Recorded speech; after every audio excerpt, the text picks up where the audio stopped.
We'll be here every Monday and Friday through April. Same place, same time. I think you will find tonight a very practical message. But to understand it, we must go back and see if we really believe the same thing. I make the claim that the eternal body of man is the imagination, and that is God himself, the one we speak of in Scripture as Jesus Christ. Now we are told in Scripture to examine ourselves to see whether we are holding to the faith. Test yourselves, said Paul. Do you not realize that Jesus Christ is in you? Unless, of course, you fail to meet the test. Now, you've just had the test, and you alone can judge whether you failed or not. For you heard the word Jesus Christ. You heard the word God. Now, if it conveyed the sense of an existent something outside of man, you failed the test.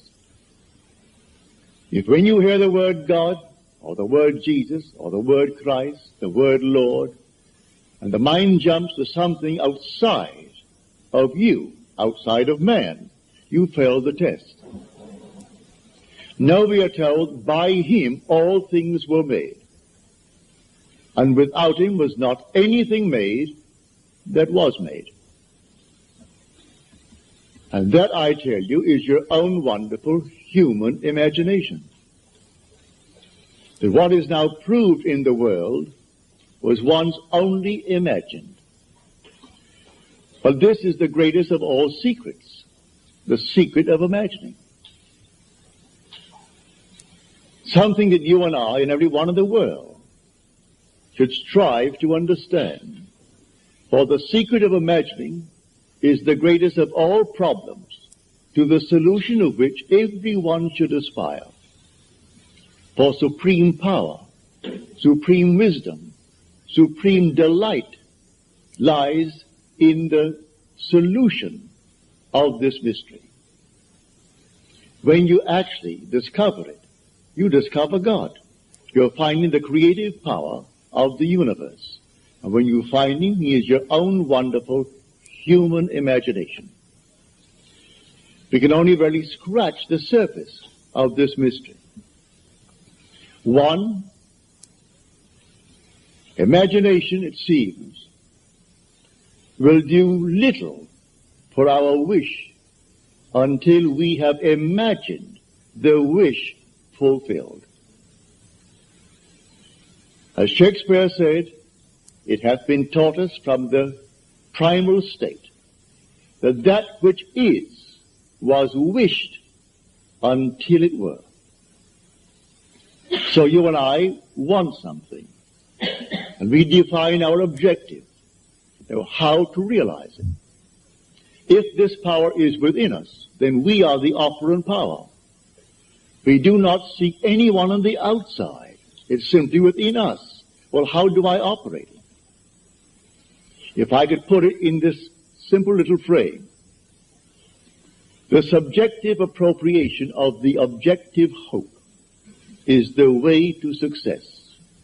It's imagining as if it were true. What would the feeling be like if it were true? So I start from the feeling of the wish fulfilled. I must begin by feeling that I have already arrived. I have already achieved my goal. And catch the mood that would be mine if it were true. And then wear that mood.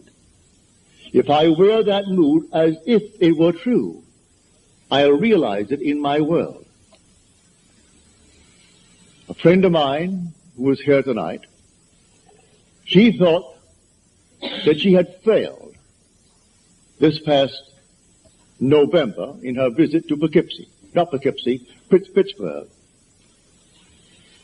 friends of hers that she knew well, and they were a little bit down because of the seeming recession. One friend had worked for 27 years at Jones and Loughlin, one of the great big steel firms of our country. In the months of September and October, they let out 4,000 workers. He had to put in 3 years and 2 months to complete a 30-year service with the firm.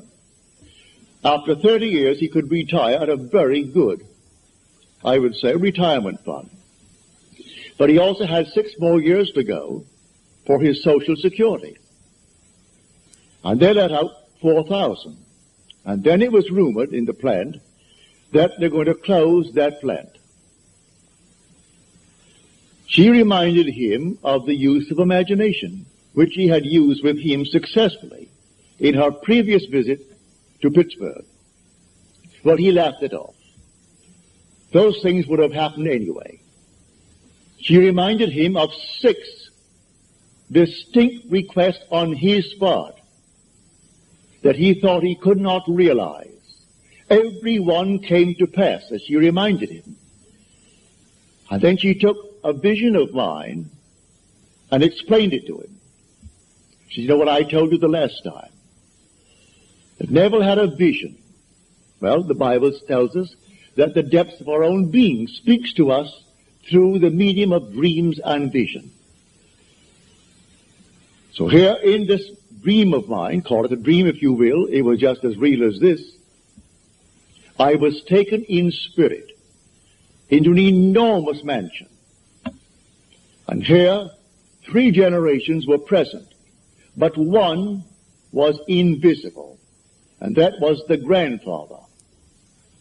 The father was explaining to his children the secret of his own father's success.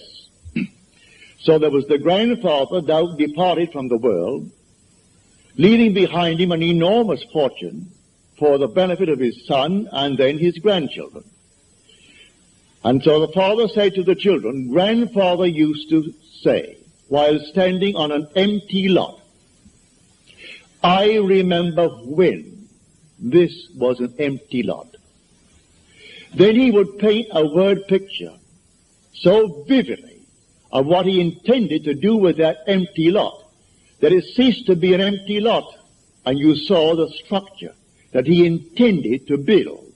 But he acted as though it was already a completed act. He began with the feeling of having arrived at his ideal for that empty lot. Then I woke on my bed, and I recalled the dream, and I knew that the depths of my own being had constructed that scene to instruct me. Here is one facet of the great use of this power called imagination, which is God. It was too early to rise, so I went back to sleep, and I redreamed the dream. This time, I am the grandfather. I am not the father telling the story. I am not an eavesdropper listening to the story as it was told in the original dream. I am now the grandfather. Then I would say to everyone, while standing on an empty lot, I remember when this was an empty lot. So she reminded him of this technique. Now she said, you are afraid that you might be let out after 27 years and 2 months in Jones and Loughlin. I will now remember when you were afraid. I will remember when you thought it all came to an end. That's one.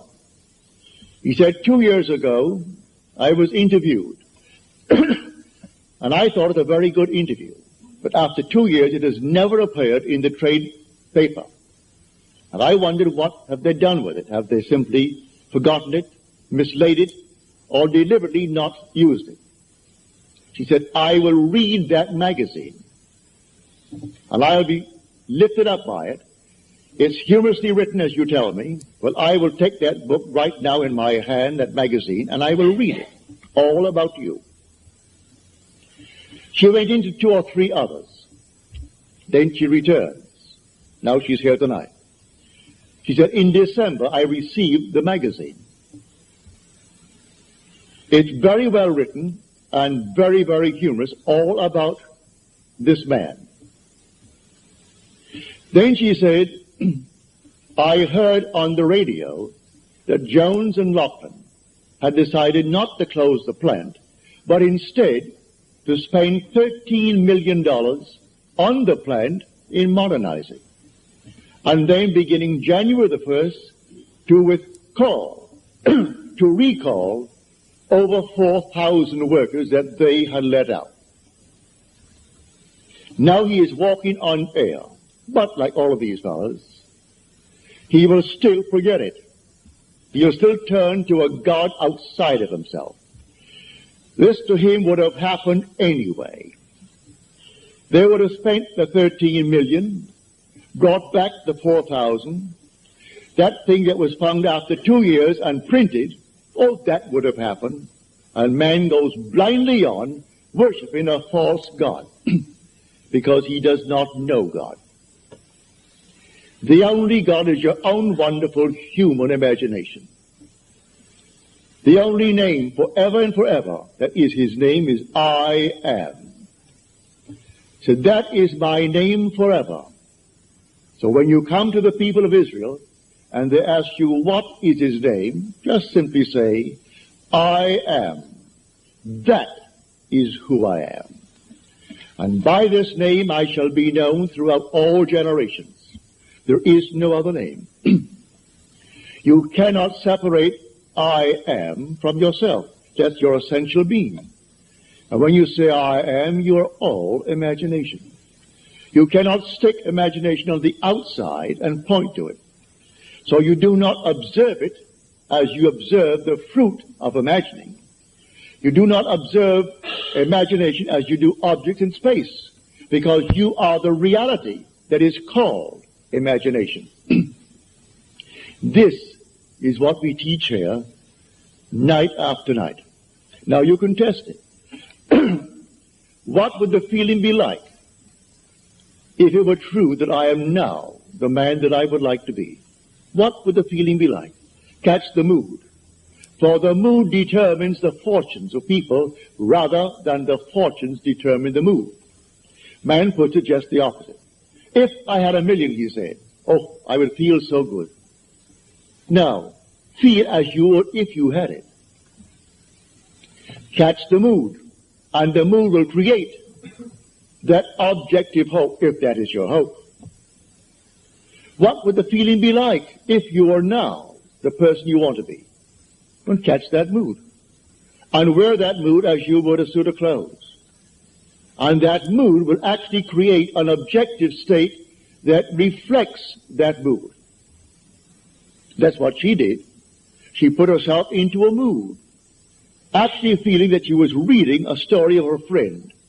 And here it came. It's a complete spread, 2 full pages, all about this man.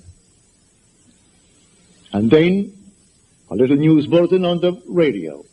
And then confirmation from him, and a telephone call from his wife, confirming the news bulletin, that they're all back on their job, and here now, as he said, for years, after 27 years. I walked through that plant, and I thought I'd go crazy. I wanted to climb the wall because of the noise. When I heard the hammers, and the bellows, and the furnaces, and all these thousands of workmen, that constant din, I wanted to climb the wall. Now, after 4,000 were let out, my footsteps echoed through the entire area. I would like to run and scream, running towards my office. What he does in the plant, I do not know. But if he goes towards his office, undoubtedly he has an executive position in that place, and is not working at the furnaces. But he said, you can't imagine when 4,000 were let out, how empty the place was, And everything simply echoed, and my footsteps seemed like some thunderous thing as I walked through that plant towards my office. And many a moment I wanted to simply jump up and start running. It seemed so empty. She said, all right, that's something. I will remember when. And she applied that technique. When your footsteps scared you and you wanted to run towards the office. Now it's the clacker all over again. So I tell you, I know from my own experience that these moods, you catch a mood, I could tell from the mood that possessed me through the day that I would meet a certain character. And I met that character. It may be someone I knew or some total stranger, but I could tell from the very mood that possessed me. I'm drawing into my world an affinity with that mood. You can catch a mood and create the world that is in harmony with the mood. Anyone can do it. In fact, you're doing it morning, noon, and night anyway. So when you turn to some external God, you are turning to a false God. There is no external God. Examine yourselves, said Paul, to see whether you are holding to your faith. Test yourselves. Do you not realize that Jesus Christ is in you? Unless indeed you fail to meet the test. You've just had the test. So if you think of some being on the outside, but I use the word Jesus Christ, you have the wrong Jesus Christ. For we are told by him all things were made.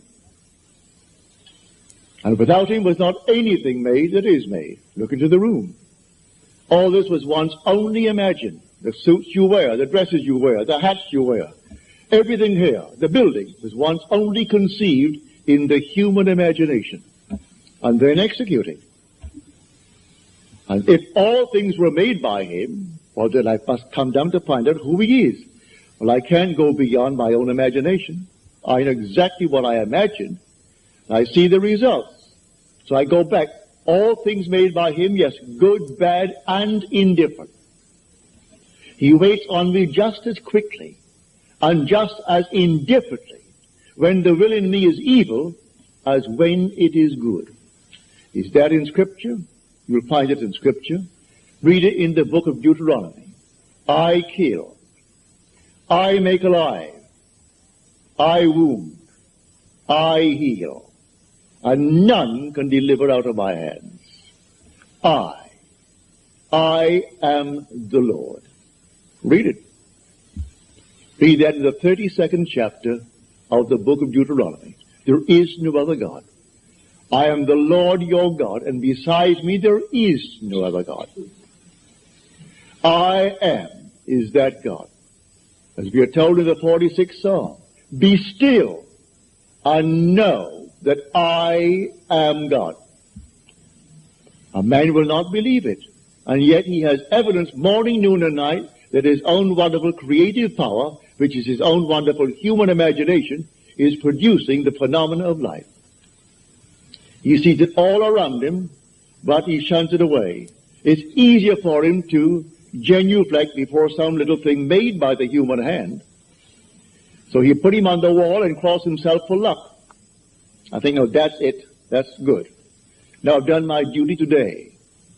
So he goes to church and he sings the hymns with all the others. And you think, no, I've done my duty, and give generously to the church. Perfectly all right. If you get any pleasure out of it, do it. But that's not serving the true God.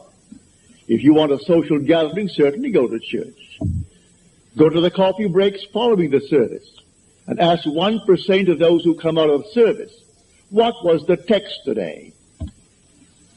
And he will look at you with some vacant look. What? What was the text? What did he say? What was the theme of his subject today? They don't know. But it's a place to go on certain days of the year, especially on Christmas, on Easter, and days of that nature. Others make it a point to go once a week. They think they're doing God a favor. You're walking with God morning, noon, and night. You take him to bed with you because your essential being is God. And there is no other God. Were he not within you, you couldn't even breathe. Your breath is God. Every child born of woman is God incarnate. If man only knew that, there could be no war in the world. Killing man is killing God. For every child born of woman is the incarnation of God. Whether you be black, yellow, pink, white, or any other color, there is no other being in this world but God. So the incarnation takes place every time a little child is born and it breathes, and you spank it to get it to cry. That moment was the incarnation of God. Now, how can you kill him? How can you hurt him? Just teach him and show him what power is latent within him. For the whole vast world aches for the awakening of the imagination in man. And the story as told us in Scripture is a true story, but not as it's told.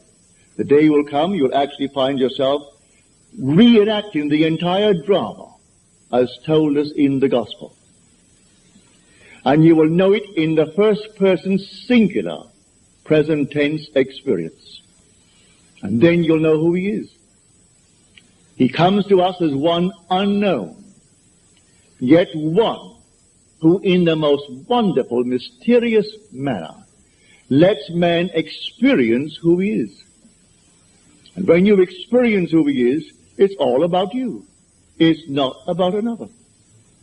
The whole vast drama is all about the individual that you see as a little child right in this wonderful world of ours. But here tonight, let us keep it on this level.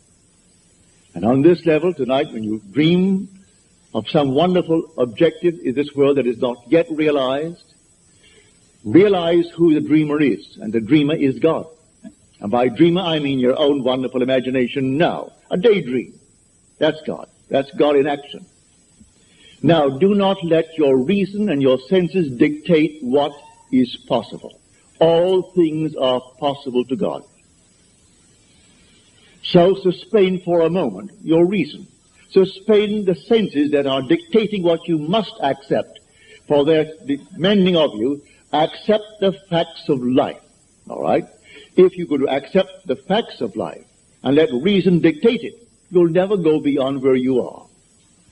So suspend them just for a moment and try this technique. What would the feeling be like?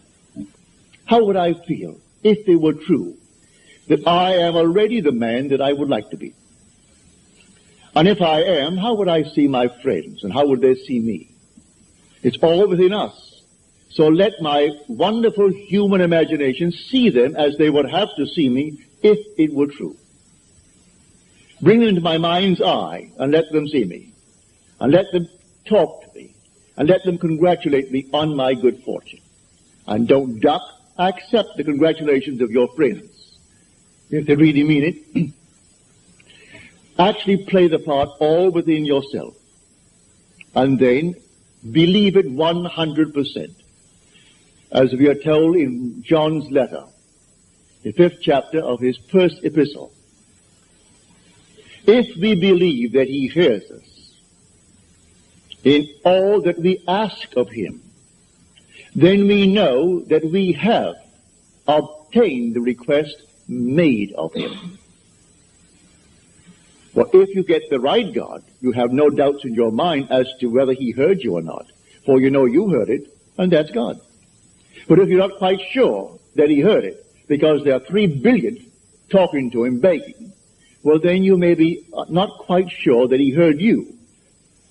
Maybe you don't think you're good enough, but you can't deny that you hear your own mind. You hear your own inner conversation. You hear your own inner speech. Well, if you know that one is God, well, then you are sure he heard you.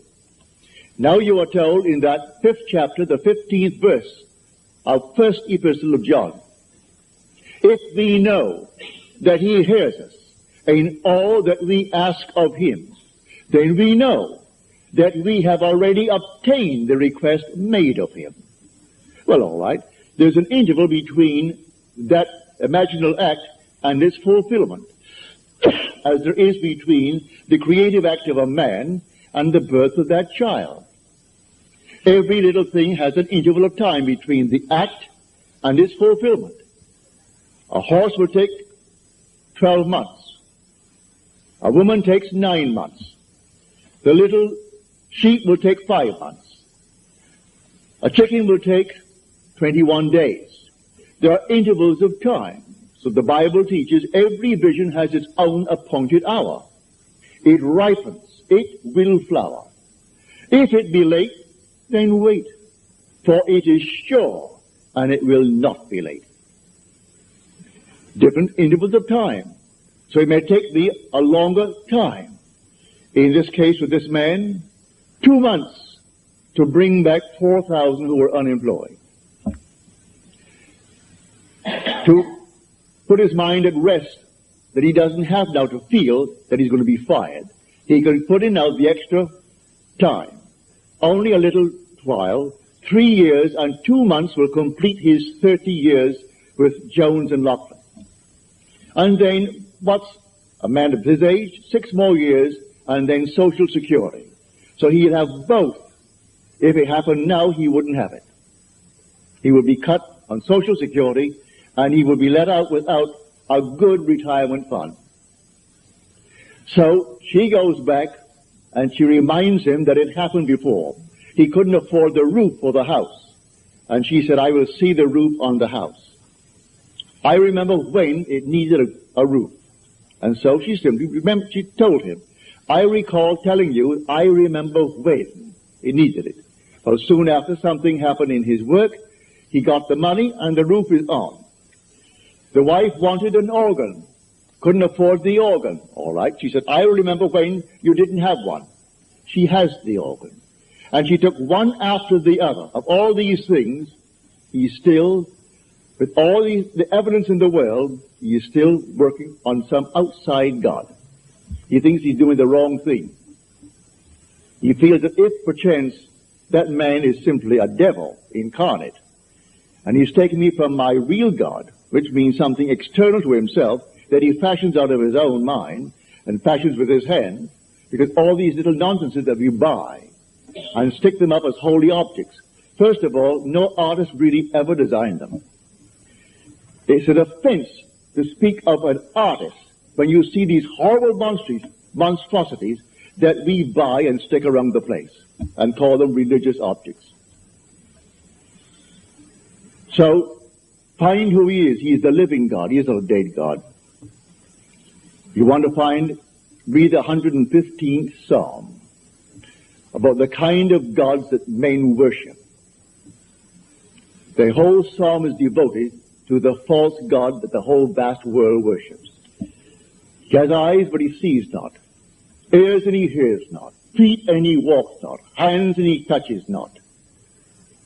Just a dead thing made by human hands, when the living God is within man as his own wonderful human imagination.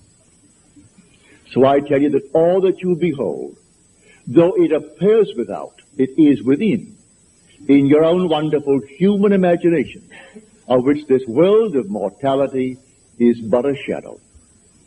All things exist in the human imagination, and everything you see as an objective reality was produced by imagining. Think of one thing, just think of one thing that would simply deny it. You can't think of one thing. So you go to the moon. You first had to imagine it. Had to imagine everything concerning the machine that took you to the moon. Everything in the world first has to be imagined and then executed. All right. The intelligence to do it will come, but you take the blueprint first and conceive it and dwell in it as though it were true. And no power on earth can stop it from becoming so. Your visions will clarify itself. At night, it's a different kind of a night. Your days are different. You see people differently. You can't walk by any man and not see him God incarnate. Can't do it. Even if he has the most horrible background. And he said simply, well, a murderer. And it's proven that he is. You still see God incarnate. But so sound asleep, the poor thing doesn't know. If you can only just get to it and show him that he really is God incarnate. And the one he thought he killed, he has been restored to life. Not to the senses of man, but he is restored in a world just like this, terrestrial just like this. About his business, he continues his work. until he too awakens from this dream of life. But all will awaken eventually. But why not start now? Start now to tell man who he really is. God and man are one. Man is all imagination, and God is man, and exists in us and we in him. The eternal body of man is the imagination, and that is God himself. Nothing but God in the universe. All God. And eventually, you and I will awake. And because God is one, not two, you and I are one. Without loss of identity. That's one of the strangest mysteries in the world. Without loss of identity, we are one.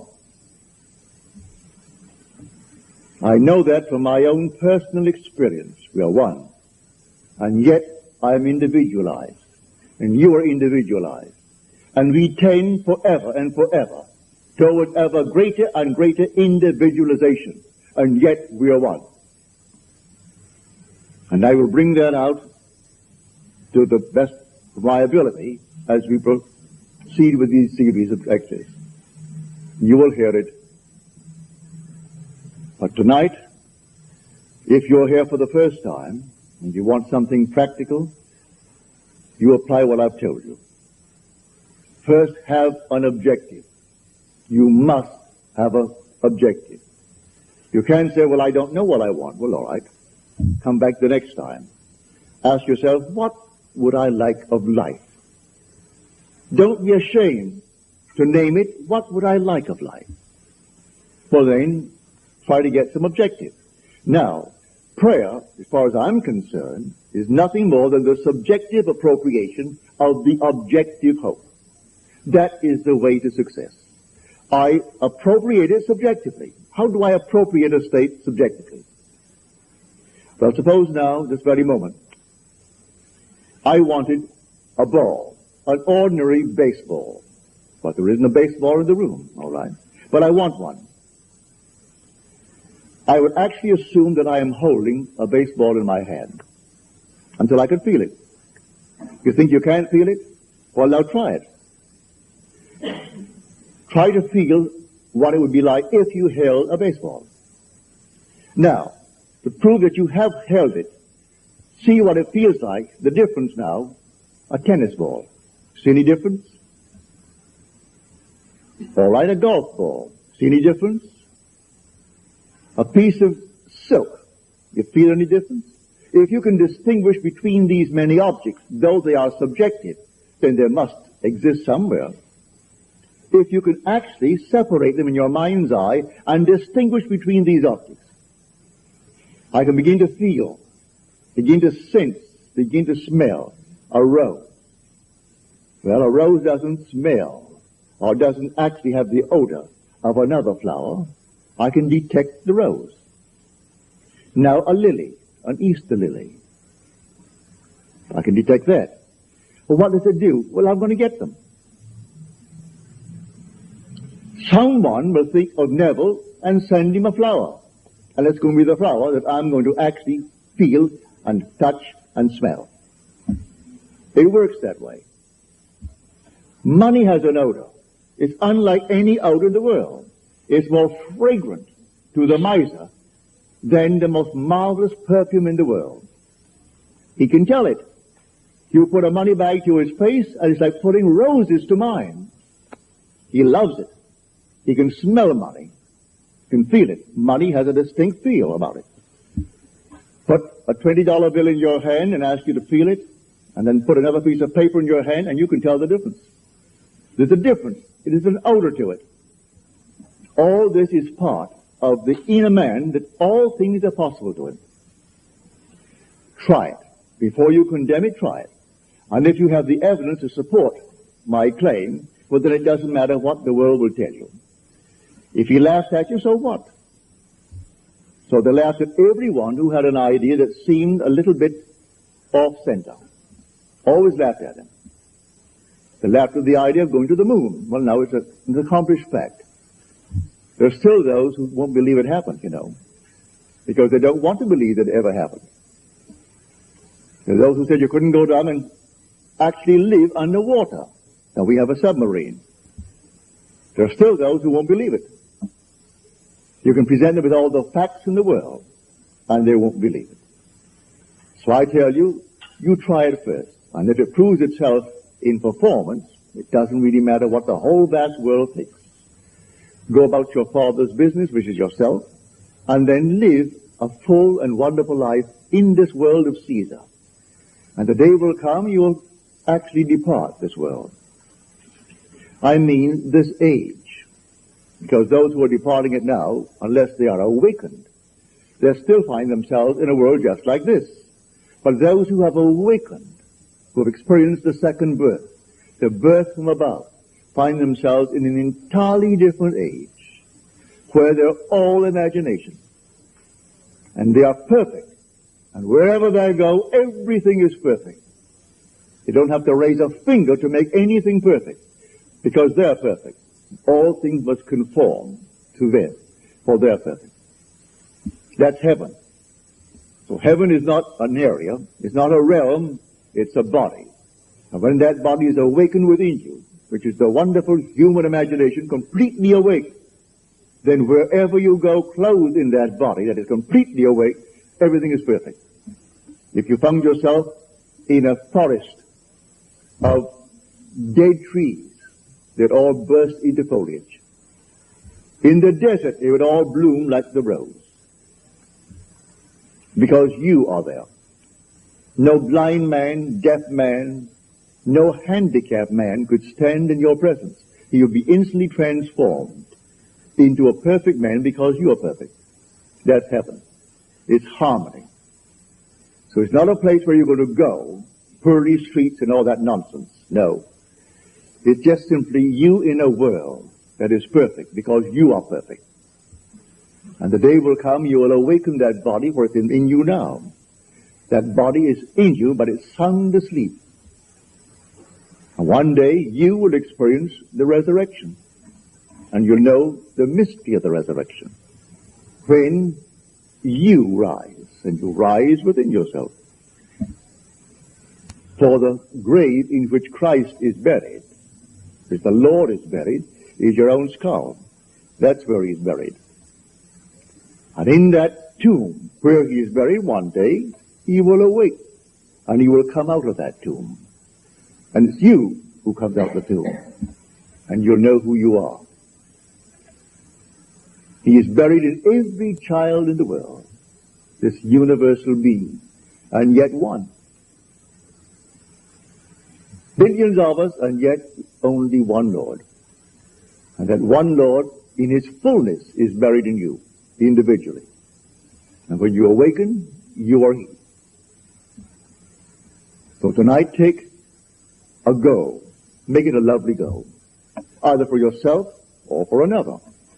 Any time that you exercise your imagination lovingly on behalf of another, you're mediating God to that other. So, bring a friend before your mind's eye. Represent him to yourself as the man or the woman that you would like them to be.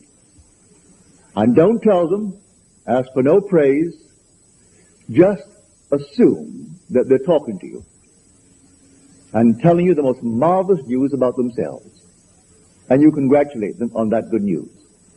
And go your own way. Believe in the reality of that imaginal act. It may happen tomorrow. It may happen the day after, or a week later, or a month later. It has its own appointed hour, and it is ripening, and it's going to flower. So don't be concerned. Leave it alone. And it will come to pass.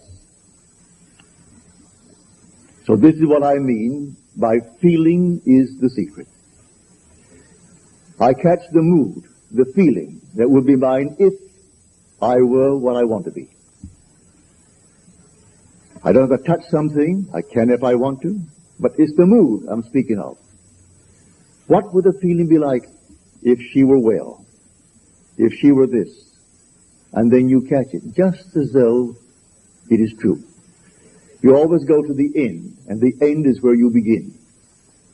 We're always imagining ahead of our evidence. So go to the end and feel the end. And then, well, in that end, even though reason denies it and your senses deny it. You turn your back upon the doubters. That is your senses and what reason dictates. That's the hell or the devil or Satan in the world. That's the doubter. So you turn your back upon it. And then you walk as though things were as you want them to be. And living in that assumption, it slowly hardens into fact. Even though at the moment of the assumption it was denied by reason, an assumption, though false, if persisted in, will harden into fact. So you learn to assume and learn to persist in the assumption, and it will come to pass. Now let us go into the silence, after which we'll have questions.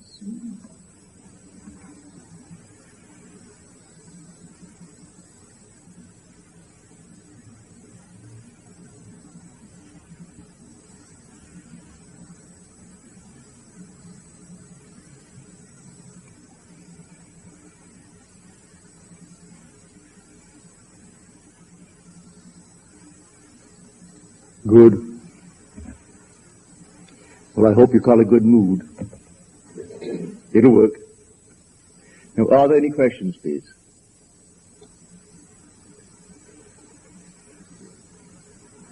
Any questions? Yes, sir. You mentioned that you met your secretary and what his dimension was this experience. Well, to answer your question, I must go back and explain it to those who are here for the first time. No. I make the statement based upon my own experience that nothing dies. And that's not only true of man, it's true of the flowers, of the animal world, of the trees, of everything. Nothing dies. I am the God of the living, not of the dead. So nothing dies. The little flower that blooms once, blooms forever. It's renewed by the seed of contemplative thought. Well, I had a wonderful friend and secretary. He died suddenly at the age of 50 when I was out here. I then lived in New York City. He was born in Haverstraw, New York, which is upstate New York. He lived in Manhattan and took care of my books and took care of all of my business affairs. When I got a cable saying that he was dead, they found his body on the floor the next morning when they went in to clean, and I must come back and take care of the funeral affairs. So I went back. I have two sister-in-laws. My wife is one of three girls. The other two are pillars of the Episcopal Church. The older of the two lives in Summit, New Jersey. And she's always said to me, you know, I like you personally as a brother-in-law because you're kind to my sister and to your child, and for that I like you. But I don't believe one word you talk about. That's not my God. I said, all right. She said, I don't believe in immortality. Don't believe in survival. I said, you call yourself a Christian? She said, what has that to do with it? I said, did you realize that the Christian foundation is the fatherhood of God, the brotherhood of man, and life everlasting? You rub out one of these and it's going to collapse? No, she didn't say a word. She said, still don't believe what you teach. Perfectly all right. Well, he died in August. I went back and took care of the funeral. In the next year, I presume around January or February, I found myself consciously in that world where Jack is. I do it time and time again. This does not restrain me. I can put it on a bed and find myself in another world. It isn't out there, it's right here. They're penetrating each other and yet not interfering with each other. And here is Jack. And here is my sister-in-law, Al. I call her Al. Her name is Alice. And she said to me, I still don't believe what you teach, you know. I said, how can you say that when you see Jack? She said, what has Jack to do with it? I said, don't you know that Jack died? Jack then spoke to me. Who's dead? I said, you aren't dead, Jack, but you died. I went to your funeral. I paid for it. I got you a good Catholic funeral, Jack. Because your sister insisted that you must be given a nice Catholic funeral. I didn't cremate you. I put you in holy ground, Jack. I got a priest, and the priest did all the little things he has to do, so you're very well planted. He looked at me as well, I'm in